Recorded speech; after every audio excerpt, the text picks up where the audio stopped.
રાષ્ટ્રીય રક્ષા યુનિવર્સિટી ખાતે પોલીસ છબી અને પોલીસિંગની શ્રેષ્ઠ પદ્ધતિઓ આ વિષયક એક દિવસીય વર્કશોપ યોજાયો છે।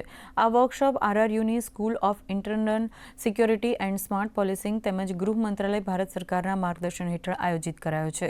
વર્કશોપમાં પોલીસ છબી સુધારવા અને પોલીસિંગની નવી પદ્ધતિઓ અમલમાં લાવવાના મુદ્દા ઉપર વિશેષ ચર્ચા હાથ ધરાઈ છે। राष्ट्रीय रक्षा यूनिवर्सिटी एक एक्सेलेंस की एक ओएसिस और ये जो कार्यशाला है अत्यंत प्रासंगिक है, महत्वपूर्ण है और सभी जो लोग भी प्रतिभागी हैं लाभान्वित होंगे, विशेषकर पुलिस विभाग में।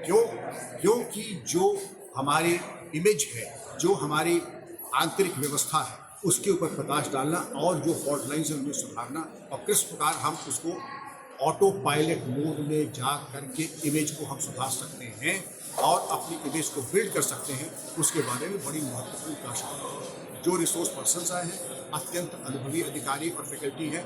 निसंदेह अगर मेरे ऐसा बुजुर्ग लाभान्वित होकर के जा रहा है तो प्रतिभागी तो लाभान्वित होंगे ही।